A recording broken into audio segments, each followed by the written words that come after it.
సమాన్తో మాట్లాడడానికి టీపీసీసీ అధ్యక్షుడు మహేష్ కుమార్ గౌడ్ గారు ఉన్నారు. సార్ చెప్పండి, ఇప్పుడు బీఆర్ఎస్ వాళ్ళు మిమ్మల్ని విమర్శిస్తున్నారు, మీ క్యాండిడేట్ కాదు ఎంఐఎం క్యాండిడేట్ అని బీజేపీ వాళ్ళు కూడా అంటున్నారు. ఏమన్నారు? మీ కాంగ్రెస్ క్యాండిడేట్ కాదు అయితే ఎంఐఎం క్యాండిడేట్ అంటున్నారు. వాళ్ళు బీఆర్ఎస్ వాళ్ళు అన్నంత మాత్రాన ప్రజలు నమ్మే పరిస్థితి లేరు. ఇది స్వచ్ఛమైన ప్రజల మనిషి, ప్రజలకు అందుబాటులో నిరంతరం ఉండే నాయకుడే నాయకుడు. అలాంటి నక్షాలన్న నవీన్ గారిని మేము ఇక్కడ బరిలో నిలపడం జరిగింది. ఇప్పుడు ఆరు హామీలు నెరవేర్చలేదు, 6 బాకీలు ఉన్నాయని చెప్పి కూడా వాళ్ళు ప్రచారం చేస్తున్నారు. బీఆర్ఎస్ వాళ్ళు చెప్పి ఏ మాట ప్రజలు నమ్మరు. తరిమి కొట్టిరు బీఆర్ఎస్ నాయకుల్ని, బీఆర్ఎస్ పార్టీని. ఇంకా వారిని నమ్మే పరిస్థితి లేదు. నవీన్ యాదవ్ గారు ఘనంగా జూబ్లీహిల్స్ నియోజకవర్గ ప్రజలతో వచ్చి నామినేషన్ వేస్తా ఉన్నారు. నవీన్ యాదవ్ గెలుపు జూబ్లీహిల్స్ లో ఖాయం. ప్రజలతో సత్సంబంధాలుండి నిరంతరం ప్రజలతో ఉండే నాయకుడు నవీన్ యాదవ్. అందుకే కాంగ్రెస్ పార్టీ నవీన్ యాదవ్ అభ్యర్థిత్వాన్ని ఖరారు చేసింది.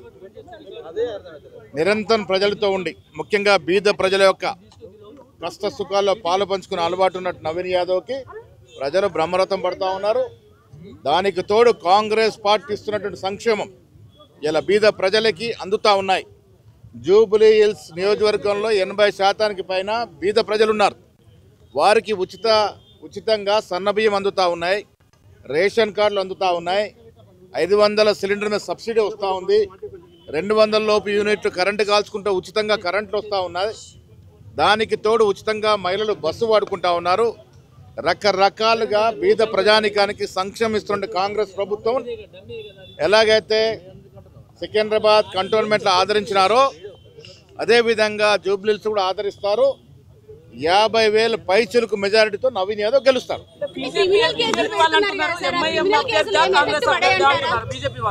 ప్రజాక్షేత్రం ఉన్నప్పుడు కొన్ని కేసులు అవుతాయి.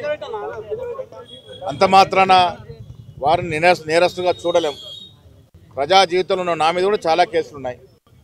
ధర్నాలు చేస్తే కేసు అవుతుంది, ప్రభుత్వాన్ని ఎదిరించినప్పుడు కేసులు అవుతాయి, రకరకాల కేసులు ఉంటాయి. ఇవన్నీ కేసులు ఒకే కోణంలో చూడలేము.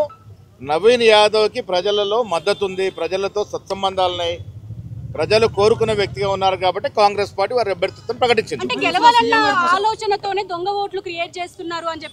పోయినసారి అధికారంలో ఉన్నది ఎవరు? వారు కదా దొంగ ఓట్లు చేయించుకుంది. అసలు దొంగ ఓట్ల మీద యుద్ధం చేస్తున్నారు రాహుల్ గాంధీ కదా. ఆ రాహుల్ గాంధీ గారి పార్టీ కాంగ్రెస్ పార్టీ అభ్యర్థి నవీన్ యాదవ్. దొంగ ఓట్లు గతంలో చేయించుకుంది బీఆర్ఎస్ పార్టీ. ఆనాడు సోమేష్ కుమార్ గారు చీఫ్ సెక్రటరీ ఉన్నప్పుడు, మున్సిపల్ కమిషనర్ ఉన్నప్పుడు లక్షలాది ఓట్లు జిహెచ్ఎంసీలో దొంగ ఓట్లు చేయించిన చరిత్ర వారిది, తీసేసిన చరిత్ర వారిది. వారు ఇవాళ దొంగ ఓట్లు గురించి మాట్లాడితే దయ్యాలు వేదాలు పడిచినట్టుగా ఉంటాయి. చూద్దాం, పరిస్థితి బట్టి చూద్దాం. ప్రజలు కాంగ్రెస్ పార్టీతో ఉన్నారు, ఈ సీటు గెలుస్తాం. కేసీఆర్ బహిరంగ సభలు పెట్టినా, కేసీఆర్ ఇంటింటికి తిరిగినా వారు 10 ఏళ్ళు చేసిన పాపం కడుక్కోవడానికి ఇంకా చాలా ఏళ్ళు పడుతుంది.